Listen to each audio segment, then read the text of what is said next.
Social media پہ محرم الحرام بالخصوص 9-10 محرم یعنی یوم عاشوراء کے حوالے سے بہت سے اعمال بتائے جا رہے ہیں اور ہمیں پریشانی ہو رہی ہے کہ کون سا عمل کریں اور کون سا عمل نہ کریں۔ سننے والوں کو یا سوال کرنے والوں کو یہ پریشانی ہے کہ سوشل میڈیا پہ کئی اعمال بتائے جا رہے ہیں، ہر کوئی اپنی بولی بول رہا ہے، ہر کوئی اپنا سودا بیچ رہا ہے۔ اب عمل کرنے والا جو ہے وہ پریشان ہے کہ کون سا کروں اور کون سا نہ کروں۔ کیوں؟ الحمدللہ جو لوگ شافیہ سوشل میڈیا کے ساتھ وابستہ ہیں، جڑے ہوئے ہیں، انہیں کسی نہ کسی درجے کا ادراک حاصل ہو گیا ہے، شعور آ گیا ہے کہ اگر عمل ہم نے غلط کیا تو نفع ہونا ہے یا نہیں ہونا، نقصان ضرور ہو کر رہے گا۔ تو اس لیے لوگوں کے ذہنوں میں اشکال ہے، ورنہ تو اللہ والوں کبھی کوئی سوال کرتا ہی نہیں تھا۔ جو جس نے بتایا اور جو جس کی سمجھ میں آیا اس نے عمل شروع کر دیا۔ اب میں یہ تو سننے والوں کو یا جنہوں نے یہ سوال کیا ہے، بے شک وہ ہمارے سننے والے ہیں، مجھے یہ حق نہیں پہنچتا، اور نہ میں اگر یہ کہوں تو انہوں نے بات ماننی بھی ہے کہ آپ دوسرے سپیکرز کو سنتے کیوں ہیں۔ حالانکہ اخلاقی طور پہ مجھے یہ بات کہنے کا بھی حق ہے اور سننے والوں کا بھی فرض ہے کہ جب آپ ہمارے ساتھ وابستہ ہیں تو پھر آپ رنگ برنگے سپیکرز کو کیوں سنتے ہیں؟ یا تو ہمارے ساتھ آپ وابستہ نہ ہوتے، تو جب آپ ہمارے ساتھ وابستہ ہوگے تو پھر ہمارے پہ بھروسہ رکھو کہ جس رستے پہ ہم لے کر چل رہے ہیں انشاءاللہ وہ خیر کا رستہ ہے، وہ صراط مستقیم ہے، وہ فلاح اور کامیابی کا رستہ ہے۔ آپ کو یہ رستہ چھوڑ کے کسی اور رستے پہ جانے کی ضرورت نہیں ہے۔ لیکن آج کے دور میں کون جرت یہ کرے یہ بات کہنے کی، اور کون یہ ہمت کرے گا کہ وفا کرنے کی؟ اس لیے نہ ادھر سے پہل ہو رہی ہے نہ ادھر سے کوئی دعویٰ ہو رہا ہے کہ ہم وفا کریں گے۔ ہم بھی اعمال بتا رہے ہیں، سارا زمانہ بھی اعمال بتا رہا ہے، اور جو ہمارے سننے والے ہیں وہ ہمیں بھی سن رہے ہیں اور سارے زمانے کو بھی سن رہے ہیں، چسکا لے رہے ہیں۔ جب وہ چسکا لیتے ہیں تو اس کا نتیجہ کیا نکلتا ہے کہ وہ پریشان ہو جاتے ہیں کہ کون سا عمل کریں اور کون سا عمل نہ کریں۔ لیکن کیونکہ ہمارے متعلقین ہیں، ہماری اولاد ہے، چاہے وہ جس طرح کا بھی رویہ اختیار کیے ہوئے ہیں، تو میرا اخلاقی فرض ہے کہ میں اپنی ذمہ داری کا مظاہرہ کروں، میں یہ بتا دوں کہ یہ اعمال کرنے اور یہ اعمال نہیں کرنے۔ باقی آپ کی مرضی ہے، آپ میرے بتائے ہوئے طریقے پہ چلیں یا جو آپ کو مارکیٹ میں سودا مل رہا ہے وہ آپ خریدیں اور استعمال کریں، پڑھیں نہ پڑھیں وہ آپ کی مرضی ہے۔ راستہ صرف میرا دکھانا فرض ہے، وہ میں دکھا دیتا ہوں کہ آپ نے محرم الحرام میں بالخصوص جو اشکال تھا یا جو سوال تھا کہ 9-10 محرم کو یعنی یوم عاشوراء جو ہے اس میں کون سے اعمال کرنے ہیں، تو اس میں آپ نے صرف 4 اعمال کرنے ہیں۔ کتنے اعمال؟ 4۔ پہلا عمل ہے روزے، دوسرا عمل ہے قرآن مجید فرقان حمید کی تلاوت، تیسرا عمل ہے جتنی کثرت کر سکتے ہیں نوافل کی نوافل پڑھنے ہیں، چوتھا کام ہے یتیم ہیں، بیوائیں ہیں، مساکین ہیں، مظلوم ہیں، ان کی خدمت کرنی ہے یعنی صدقہ خیرات کرنا۔ کچھ مشکل ہے؟ کتنا آسان ہے۔ اب مجھے بتاؤ جو لوگ دنیا بھر میں پریشان ہیں، بار بار حضرت صاحب حضرت صاحب حضرت صاحب، 4 اعمال کر رہے ہیں۔ اب روزے کا کس کو علم نہیں ہے؟ قرآن کی تلاوت کا کس کو علم نہیں ہے؟ اسی طرح نوافل کا کس کو علم نہیں ہے؟ صدقہ خیرات کا کس کو علم نہیں ہے؟ تو اللہ والوں یہ صرف 4 اعمال کرنے ہیں۔ رنگ برنگے اعمال کرو گے، جس طرح ماہ ذی الحجہ میں روکتا رہا امت کو کہ 10 دن کے اعمال من گھڑت کر لو گے، اعمال کی دنیا میں آپ ایک بار آگے آپ نکل نہیں سکتے۔ جو عمل آپ نے کر لیا وہ عمل اب آپ کے گاٹے فٹ ہو گیا، وہ ساری زندگی آپ کو کرنا پڑے گا۔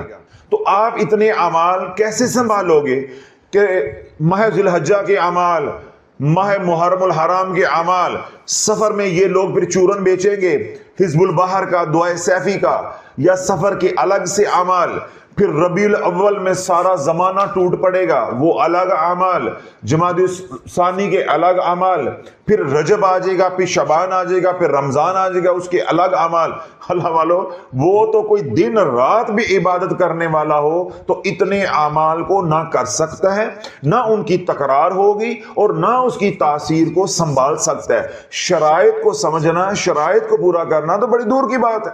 تو عوام الناس کو تو یہ بنیادی باتیں ہی معلوم نہیں ہوتی۔ اب خواص ہیں یا عوام ہیں، آپ نے 4 اعمال کرنے جو میں نے بتائے ہیں: روزے، قرآن کی تلاوت، نوافل، صدقہ خیرات۔ مختصر چاروں کے بارے میں بتا دیتا ہوں۔ تو یہ رستہ وہ ہے جو میں نے آپ کو دکھا دیا، باقی رستہ وہ ہے جو آپ کو زمانے کے پیر اور مولوی دکھا رہے۔ دونوں میں سے جو رستہ آپ کو اچھا لگے اس پہ آپ نے چلنا ہے۔ کیوں؟ اللہ رب العزت نے آپ کو عقل بھی دی ہے، شعور بھی دی ہے، علم بھی دی ہے، صحت بھی دی ہے۔ آپ پرکھیں، تولیں، سمجھیں، پھر آپ چلیں۔ کیوں؟ جب میں لوگوں کے بارے میں کہتا ہوں کہ جاگدے رہنا تو ساڑھے دے نہ رہنا، کہ آنکھیں کھولو، تو پھر بھائی جب میں یہ بولتا ہوں کہ جاگدے رہنا تو ساڑھے دے نہ رہنا، تو اس میں بھی تو شامل ہوں نا۔ یہ تو پھر منافقت ہو گئی، مرزا انجینئر والا نیریٹو ہو گیا کہ سارے برے ہیں میں ہی اچھا ہوں۔ نہیں بھائی، جاگدے رہنا تو ساڑھے دے نہ رہنا، اس کا مطلب شافی پہ بھی بھروسہ نہیں کرنا۔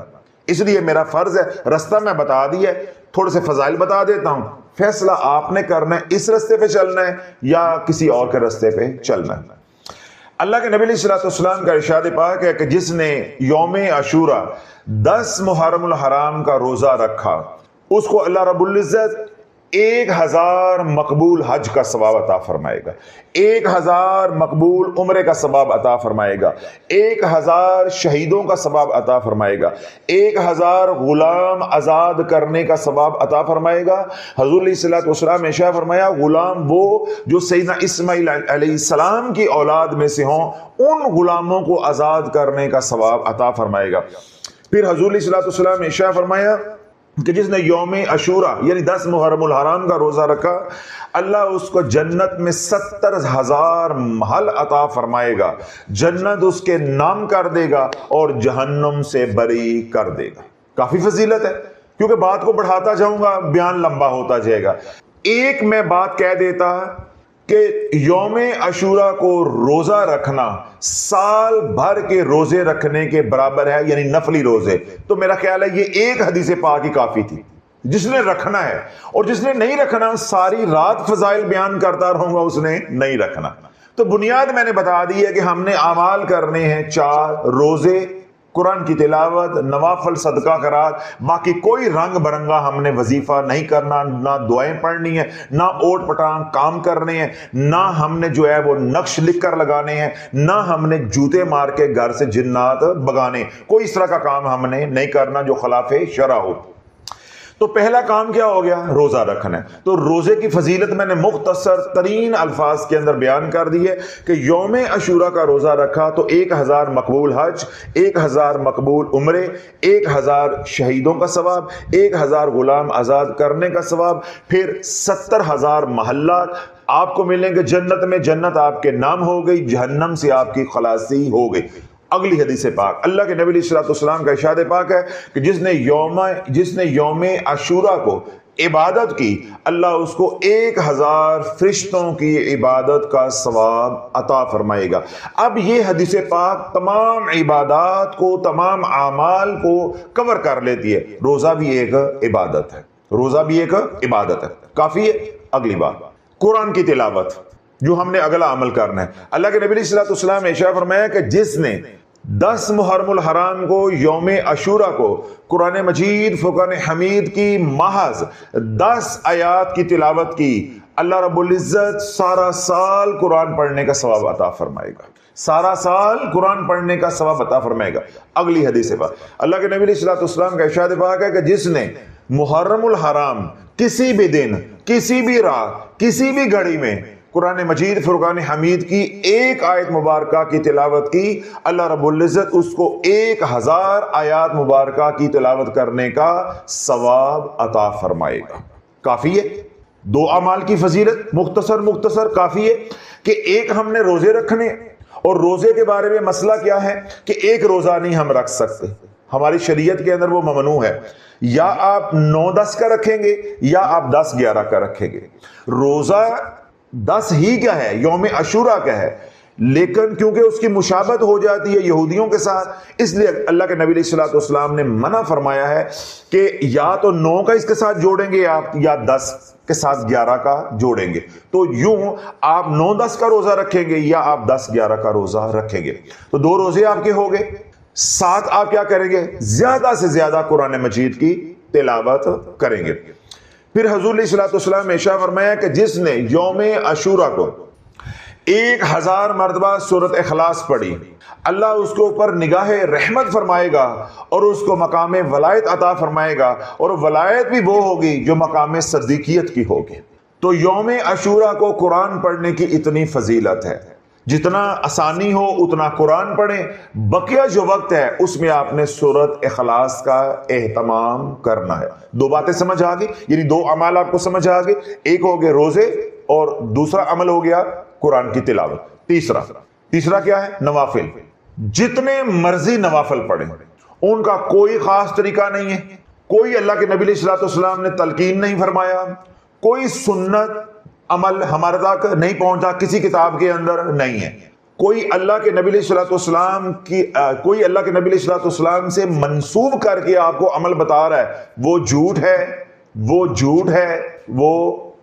ہے.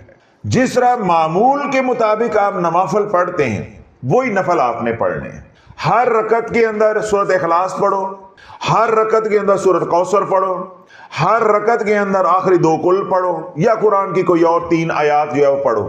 آپ کے اوپر ہے، جس طرح آپ عام نمازوں کے اندر پڑھتے ہیں. کوئی خاص طریقہ نہیں ہے. میں نے کیا کہا ہے کہ سوشل میڈیا پہ، کتابوں میں، رسالوں میں جو اللہ کے نبی علیہ الصلوۃ والسلام سے منسوب کر کے اعمال بتائے جا رہے ہیں وہ موضوع احادیث ہیں، وہ اعمال نہیں ہے، وہ جھوٹ ہے، وہ مسالہ بیچا جا رہا ہے. تو ہم عرش چینل پہ کیا محنت کر رہے ہیں کہ بس اتنا کرنا ہے یا اتنا ہی بتانا ہے جو صحیح حدیث سے ثابت ہو یا فضائل کی دنیا میں ضعیف حدیث سے بھی ثابت ہو. تو اب کہاں جو ہے وہ حدیث اور کہاں من گڑت پیروں کے بنائے ہوئے اعمال، وہ ہم نے نہیں کرنے. روزے کی فضیلت صحیح حدیث کے ساتھ بھی ثابت ہے، ضعیف احادیث مبارکہ سے بھی ثابت ہے، اس میں تو کوئی اشکال نہیں رہ گیا. قرآن کی تلاوت صحیح حدیث سے بھی ثابت ہے، ضعیف حدیث سے بھی ثابت ہے. اور اگر بالفرض قرآن کی تلاوت صحیح حدیث سے نہ بھی ثابت ہو تو کیا قرآن کی تلاوت معمول میں نہیں کرنی چاہیے؟ وہ تو کرنی ہے. تو اس لیے ہمیں یہ قریدنے کی بھی ضرورت نہیں ہے کہ قرآن کی تلاوت کرنا کہاں سے ثابت ہے. تو کیا بھائی روزانہ قرآن کی تلاوت نہیں کرنی چاہیے؟ تو جب روزانہ قرآن کی تلاوت کرنی چاہیے تو کیا 9-10 کو نہیں کرنی چاہیے؟ تو اس کا کیا مطلب ہے کہ روزے بھی ثابت ہو گئے، قرآن کی تلاوت بھی ثابت ہے، جو کہ اس احادیث سے بھی ثابت ہے. تیسرا عمل ہے نوافل. تو نوافل کا میں نے کیا کہا ہے یا حوصلہ شکنی کی ہے، یہ آپ کے سامنے میں نے بات کو کھولا ہے کہ کوئی خاص طریقہ نہیں ہے. ہاں کچھ مستحب طریقے ہیں اولیاء اللہ کے، بزرگوں کے، وہ اعمال ہم آپ کو عرش چینل پہ نہیں بتاتے. وہ اعمال اگر آپ نے سننے ہیں تو ہمارے جو دوسرے چینلز ہیں، پیغام چینل ہے اس پہ آپ سن سکتے ہیں، تلاش چینل کے اوپر پورا بیان ہے، وہاں سے آپ سن سکتے ہیں. اگر آپ نے مستحب اعمال کرنے، اولیاء اللہ والے اعمال کرنے ہیں تو وہ آپ کر سکتے ہیں. یہاں جو میں بات کروں گا صرف وہ کروں گا جو حدیث پاک سے ثابت ہے، یہ حضور علیہ الصلوۃ والسلام نے تلقین فرمائی ہے، یا حضور علیہ الصلوۃ والسلام کے جو معمولات تھے. تو نفل کا کوئی خاص طریقہ نہیں ہے، جس طرح آپ چاہیں پڑھیں. ہاں یہ ہے کہ آپ اجر و ثواب بڑھانے کے لیے آپ سورۃ اخلاص کا اہتمام کر سکتے ہیں. ہر رکعت کے اندر آپ زیادہ سے زیادہ سورۃ اخلاص پڑھیں، اس کی تعداد مقرر کر لیں، 3 بار، 5 بار، 7 بار، 9 بار، 11 بار، 13 بار، 21 بار. اب 21 بار مثال کے طور پہ آپ ہر رکعت کے اندر سورۃ فاتحہ کے بعد سورۃ اخلاص پڑھیں گے تو آپ کو 7 قرآن مجید فرقان حمید پڑھنے کا ثواب ملے گا. اب 1 بار سورۃ اخلاص پڑھنا، 2 بار پڑھنا، 3 بار پڑھنا، یہ ساری باتیں کس سے ثابت ہیں؟ حدیث پاک سے ثابت ہیں کہ جس نے 3 بار سورۃ اخلاص پڑھی اس کو 1 قرآن مجید فرقان حمید پڑھنے کا ثواب ملے گا. سیدنا ابو ہریرہ نے اس کو روایت کیا ہے، ترمذی شریف کی یہ حدیث پاک ہے. تو یوں آپ ہر رکعت کے اندر 21 بار سورۃ اخلاص پڑھ لیں. 2 نفل پڑھ لیں، 4 پڑھ لیں، 6 پڑھ لیں، 8 پڑھ لیں، 10 پڑھ لیں، 12 پڑھ لیں، یہ آپ کے اوپر ہے۔ تو کتنے اعمال ہو گئے؟ 3۔ پہلا میں نے روزوں کا بتا دیا ہے، اگلا میں نے قرآن کی تلاوت کا بتا دیا ہے، تیسرا میں نے نوافل کا بتا دیا، چوتھا اور آخری عمل ہے صدقہ خیرات کرنا۔ اللہ کے نبی علیہ السلام کا ارشاد پاک ہے، جس نے یوم عاشورہ 10 محرم الحرام کو کسی یتیم کے سر پہ ہاتھ رکھا، جتنے بال اس کے نیچے آئیں گے اللہ اتنی نیکیاں عطا فرمائے گا، اتنے گناہ معاف فرمائے گا، اور اتنے ہی درجات کو بلند عطا فرمائے گا۔ کوئی مظلوم ہے، کوئی یتیم ہے، کوئی مسکین ہے، اس کے اوپر دست شفقت رکھیں۔ اس طرح کوئی بیوہ ہے، یتیم ہے، مسکین ہے، مظلوم ہے، غریب ہے، ضرورت مند ہے، حاجت مند ہے، دکھی ہے، جو آپ اس کی مدد کر سکتے ہیں صدقہ خیرات، وہ آپ اس کی مدد کریں۔ کوئی خاص طریقہ نہیں ہے کہ اتنے پیسے دینے ہیں۔ وہ حضرت صاحب کہہ رہے ہیں جی یوم عاشورہ جو ہے 10 محرم الحرام ہے، تو 10 روپے سے شروع کرنا چاہیے۔ جو 10 دے سکتا ہے وہ 10 دے، جو 110 دے سکتا ہے، زیادہ ہمت ہے، وہ 110 دے۔ اچھا جی، اسی طرح 210 ہے، 310 ہے، 410 ہے، 1010 ہے۔ میں تو سن کے ہی حیران پریشان، یعنی اللہ والو اپنی زندگی کو ہم نے کیا عذاب بنا لیا ہوا۔ 11ویں ہے وہ جی 11 روپے دیں یا 111 دیں یا 211 دیں، 311 دیں یا 1011 دیں۔ اب کیا جی 12ویں آ گئی ہے، 12 روپے دیں، 112 دیں، 212 دیں۔ اللہ والو یہ خرافات ہیں، یہ بدعات ہیں۔ ان اعمال کی یا ان کاموں کی شریعت کے نزدیک کوئی اہمیت نہیں۔ اپنے آپ کو نہ پریشان کریں، نہ ایسے لوگوں کو سنیں۔ میں نے آپ کو سادہ طریقہ بتایا جو نبی علیہ السلام کا طریقہ ہے، جو ہم شریعت مطہرہ کا مزاج ہے۔ ویسے میں نے سادہ آپ کو طریقہ بتایا کہ آپ روزوں کا اہتمام کریں، 9-10 کا روزہ بھی رکھیں، اور ابھی جو ایام ہیں ان میں بھی روزے رکھیں، اور 9-10 کے بعد بھی روزے رکھیں۔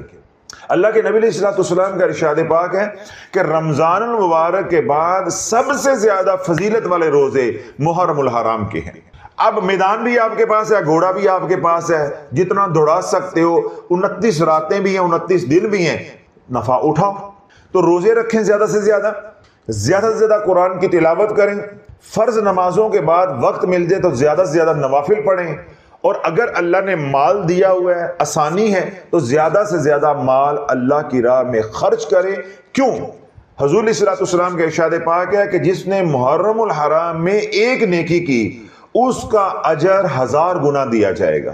تو آپ 1 روپیہ محرم الحرام میں خرچ کریں گے تو آپ کو 1000 روپیہ خرچ کرنے کا ثواب ملے گا۔ بس یہ ہیں فضائل، اس سے بڑھ کے آگے اور کچھ نہیں۔ عرض یہ کرنا چاہتا ہوں کہ آپ نے صرف 4 اعمال کرنے ہیں جو احادیث مبارکہ سے ثابت ہیں، اس کے علاوہ اور کوئی عمل نہیں کرنا۔ اگر میری یہ ساری بات سن کر آپ کے اشکال ختم ہو گئے ہیں تو اللہ آپ کو مبارک کرے۔ اگر آپ کے اشکال یا آپ کا اعتراض باقی ہے کہ فلاں چینل والے نے یا فلاں کتاب میں یا فلاں رسالے والے نے یہ عمل بتایا ہے، تو میں نے شروع میں یہ بات کہی ہے کہ اگر آپ کا دل مطمئن ہوتا ہے اپنی ذمہ داری پہ وہ کرے، ہمارا کندھا استعمال نہیں کریں۔ ہم تو اس دنیا میں کوئی عالم دین میرے سے سوال کر لے تو میں ان اعمال کا جو چینل پہ بتائے جا رہے ہیں ان کا دفاع نہیں کر سکتا۔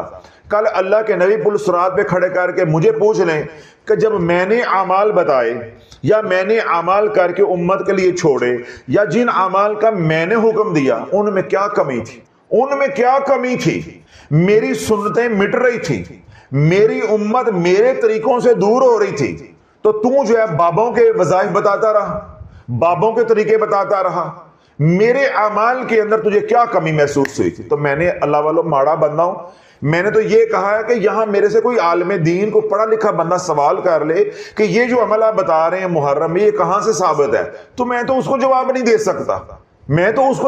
سکتا۔ تو حضور علیہ السلام کو جواب کیا دینا، ہم تو آنکھیں اٹھا کے نہیں دیکھ سکتے۔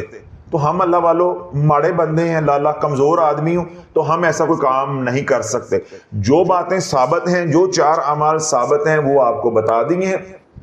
ان کے لیے اللہ سے دعا کریں اللہ مجھے بھی کرنے کی توفیق عطا فرمائے، دنیا بھر میں آپ میں جو لوگ سن رہے ہیں ان کو بھی کرنے کی توفیق عطا فرمائے۔ اور ساتھ آپ کو اجازت بھی دے دی ہے، اگر آپ کو ہماری باتوں پہ یقین آ جائے تو ست بسم اللہ، اور اگر نہ آئے تو جہاں آپ کا یقین ہے اس رستے پہ چلیں۔ کون غلط ہے کون صحیح ہے کوئی فتویٰ لگانے کی ضرورت نہیں ہے، کل فیصلہ ہو کے رہنا ہے۔ میدان معاشر میں دودھ کا دودھ پانی کا پانی ہو جائے گا، حق پہ کون ہے اور باطل رستے پہ کون ہے۔ اللہ رب العزت جو ہے ہمیں اولیاء اللہ کے زیر قدم رہنے کی توفیق عطا فرمائے، اپنے مشائخ کو دیکھ کر زندگی گزارنے کی توفیق عطا فرمائے، اپنی رضا والی اور حضور علیہ السلام کی غلامی والی زندگی گزارنے کی توفیق عطا فرمائے۔ محرم الحرام میں تمام خرافات تمام بدعات کے شر سے اللہ ہمیں محفوظ رکھے، تمام وہ اعمال جو من گھڑت ہیں جھوٹے فضائل کے ساتھ مزین کیے ہوئے ہیں ان کے شر سے بھی اللہ ہمیں بھی اور تمام ہمارے سننے والوں کو پیار کرنے والوں کو محفوظ رکھے۔ زیادہ سے زیادہ عبادت صدقہ خیرات روزے رکھنے کی اس ماہ میں ہمیں اللہ توفیق عطا فرمائے۔ جتنے بھی اعمال آپ کریں میں کروں ان کا اجر ثواب ہم جو ہے شہداء کربلا کی بارگاہ میں ہدیہ کرنے والے بن جائیں، تاکہ زیادہ سے زیادہ ہمیں ان بزرگان کی توجہ حاصل ہو، ہماری دنیا بھی بن جائے اور ہماری آخرت بھی بن جائے۔ وہ تمام حضرات جو دکھی ہیں اللہ ان کو دکھ دور عطا فرمائے، جو سکھی ہیں اللہ ان کے سکھوں میں برکتیں عطا فرمائے، گھروں میں اسپتال میں جو بیمار ہیں اللہ ان کو شفائے کاملہ عاجلہ عطا فرمائے۔ وہ تمام حضرات جنہوں نے دعاؤں کے لیے کہا ان کی حاجات ہیں اللہ غائب کے خزانے سے ان کی حاجات کو پورا فرمائے اور ہماری دعاؤں کو ان کے حق میں قبول و منظور فرمائے۔ وہ تمام حضرات جو سسرالیہ قادری شافیہ کے ساتھ شافیہ سوشل میڈیا کے ساتھ جڑے اللہ انہیں استقامت عطا فرمائے۔ وہ تمام حضرات جو خانقاہ کی مالی بدنی وقتی خدمت کرتے ہیں اللہ ان کی جان کی مال کی اولاد کی ایمان کی عزت کی حفاظت فرمائے۔ جو ہم نے مانگا اللہ وہ بھی عطا فرمائے جو ہم نہیں مانگ سکتے۔ الرحیم ماہ محرم الحرام ان مہینوں میں سے ایک مہینہ ہے جن مہینوں کو حرمت والے مہینے کہا جاتا ہے۔ ماہ محرم الحرام کیسا بابرکت مہینہ ہے کہ اللہ کے نبی علیہ السلام نے ارشاد فرمایا ہے، سیدنا عثمان غنی رضی اللہ تعالی عنہ نے اس کا روایت کیا ہے کہ ماہ محرم الحرام کا احترام کرو، یہ اللہ کا مہینہ ہے۔ پھر اللہ کے محبوب علیہ السلام نے ارشاد فرمایا کہ جس نے ماہ محرم الحرام کا احترام کیا تعظیم و توقیر کی اللہ اس کو جنت میں داخل فرمائے گا اور اللہ رب العزت اس کو عزت اور تکریم سے نوازے گا اور جہنم سے بری فرما دے گا۔ اللہ یہ ایسا مبارک مہینہ ہے جس مہینے کو ہم نے اعمال کے ذریعے قیمتی بنانا ہے۔ اس کے پہلے عشرے میں جو فیض و برکات کا نزول ہوتا ہے ان میں سے ہم نے زیادہ سے زیادہ حصہ لینے کی کوشش کرنی ہے تاکہ زیادہ سے زیادہ ان فیض و برکات سے میں فیضیاب ہو جاؤں۔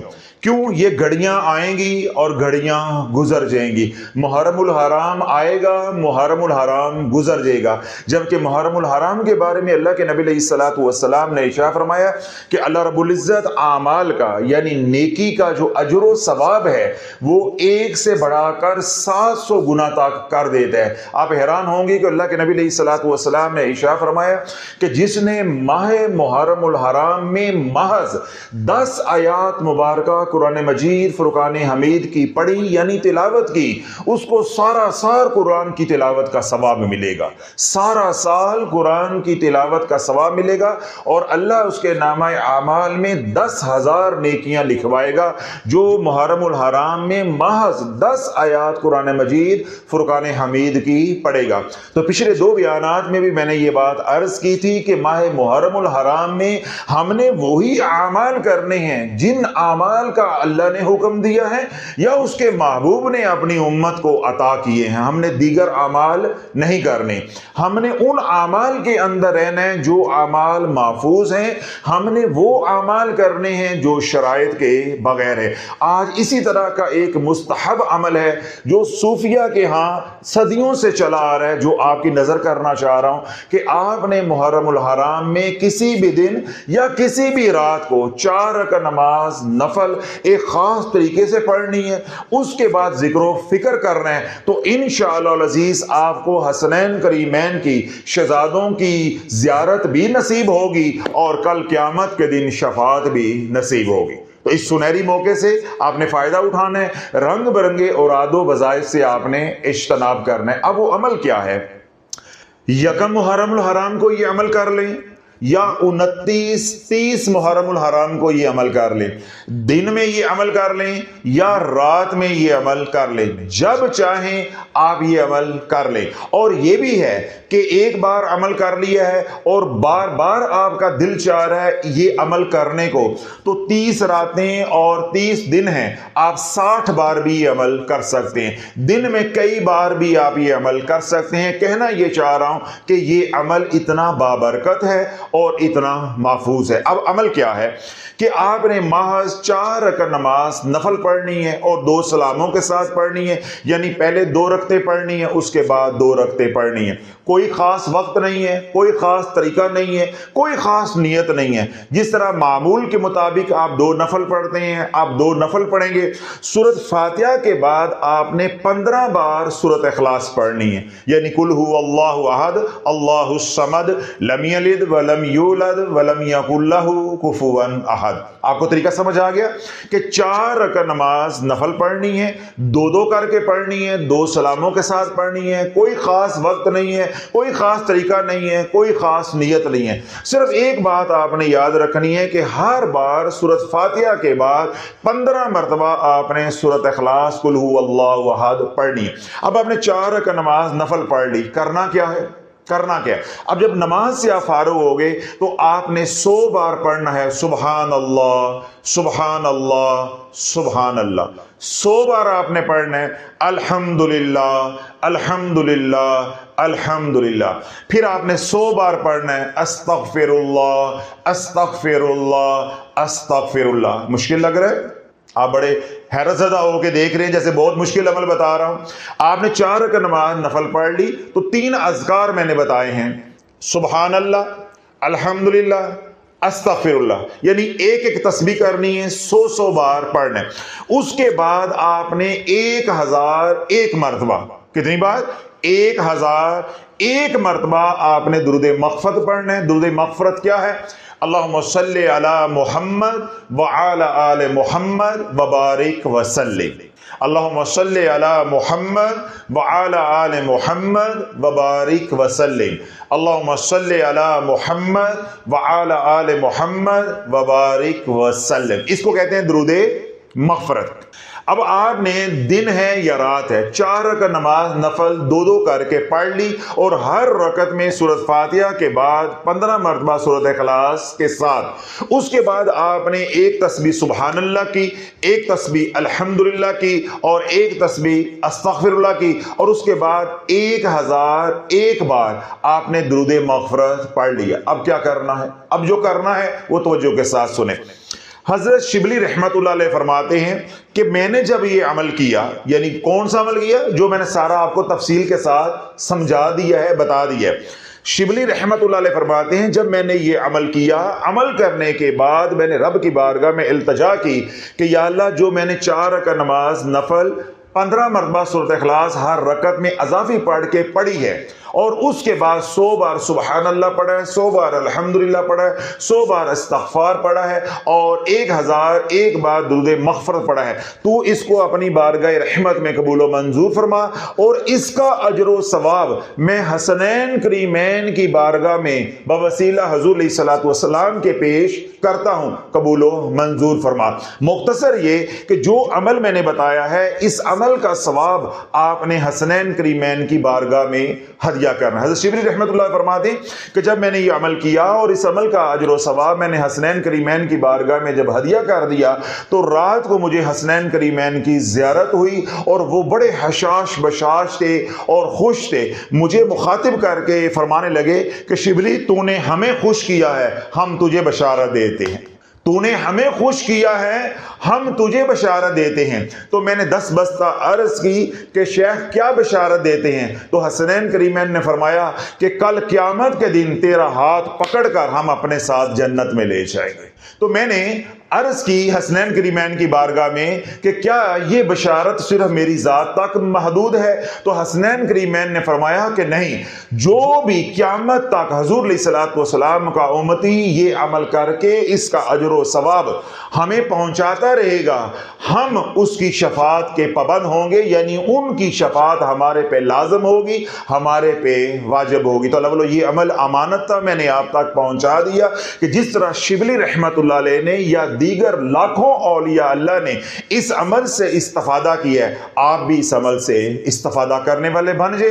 میں نے کیا کہا تھا کہ ہم نے ایسے اعمال کرنے ہیں جن اعمال کا اثر بد نہیں آتا، یا مسنون اعمال کرنے ہیں جن کا اثر بد نہیں آتا، جن کے ساتھ شرائط نہیں ہے۔ ہم نے رنگ برنگے وظائف یا اعمال ماہ محرم میں نہیں کرنے۔ اس لیے بار بار کہہ رہا تھا کہ آپ نے اگر یہ عمل ایک بار کر رہے ہیں، بسم اللہ ایک بار کریں، دن میں 2 بار کرنا ہے 2 بار کریں، روزانہ کرنا ہے روزانہ کریں، یا آپ 10 محرم الحرام کو یوم عاشورہ کو کرنا چاہتے ہیں تو یوم عاشورہ کو کریں، یہ آپ کا اور اللہ کا معاملہ ہے۔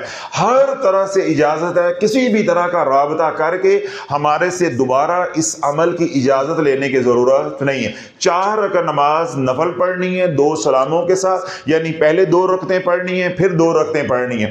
ہر رکعت میں سورۃ فاتحہ کے بعد آپ نے 15 مرتبہ سورۃ اخلاص پڑھنی ہے۔ جب آپ 4 رکعتیں پڑھ کر فارغ ہو جائیں، ایک تسبیح سبحان اللہ کی، ایک تسبیح الحمدللہ کی، ایک تسبیح استغفار کی، اور 1001 بار درود مغفرت پڑھیں گے، اللہم صلی علی محمد وعلی آل محمد وبارک وسلم۔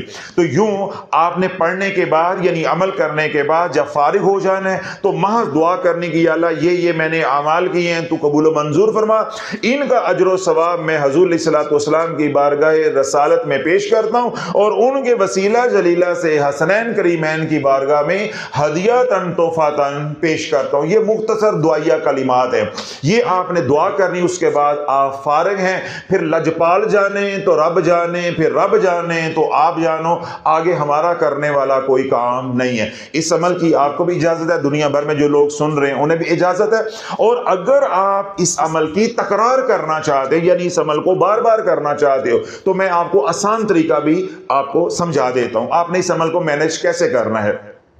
آپ نے مغرب کی نماز پڑھی، اس کے بعد 2 نفل پڑھیں گے، 2 اور پڑھ لو، یہ عمل کر لو۔ کیسا ہے؟ ظہر کی نماز پڑھی، بعد میں آپ 2 نفل پڑھیں گے، 2 نفل مزید پڑھ لو، یہ عمل کر لو۔ عشاء کی نماز پڑھی، 2 رکعت نماز سنت موقدہ بعد از فرض پڑھتے ہو، 2 نفل وہ چھوڑ دو، وہ 2 نفل چھوڑ دو۔ وطروں کے بعد بھی 2 نفل پڑھتے ہو، وہ بھی چھوڑ دو۔ آپ نے عشاء کی نماز کے 4 فرض پڑھے، اس کے بعد آپ 2 سنت موقدہ پڑھو، اس کے بعد 3 وطر پڑھو۔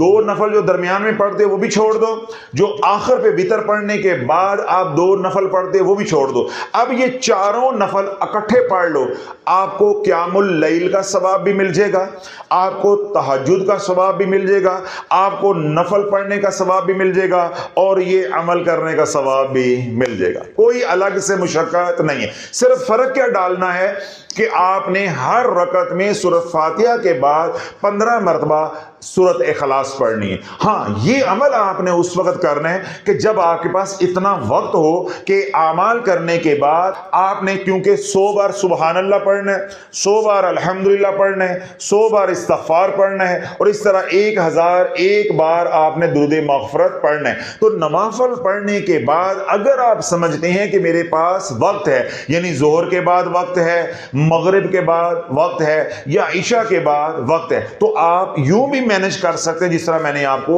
سکھانے کی یا سمجھانے کی کوشش کی ہے، آپ اس طرح مینج کر سکتے ہیں۔ اور اگر آپ سمجھتے ہیں کہ مغرب کے بعد اتنا وقت نہیں ہوتا، عشاء کے بعد مصروفیت ہوتی ہے، ظہر کے بعد کام کاج کا وقت ہوتا ہے، ہم یوں مینج نہیں کر سکتے، تو پھر آپ الگ سے اس عمل کو کسی بھی وقت دن میں یا رات میں آپ کر سکتے ہیں۔ دنیا بھر میں جو لوگ آپ سے میں سن رہے ہیں، اللہ رب العزت ہم سب کو یہ عمل کرنے کی توفیق عطا فرمائے، اور اپنے محبوب علیہ الصلوۃ والسلام کی زلفوں کے طفیل حسنین کریمین کی زیارت بھی عطا فرمائے۔ دنیا بھر میں جو لوگ پریشان حال ہیں، اللہ ان کی پریشانیوں کو دور عطا فرمائے، جو دکھی ہیں اللہ ان کے دکھ دور عطا فرمائے، جو سکھی اللہ ان کے سکھوں میں مزید برکتیں عطا فرمائے۔ اللہ بولو، جب آپ نے یہ عمل کرنا ہے اور اس کا اجر و ثواب حسنین کریمین کی بارگاہ میں ہدیۃً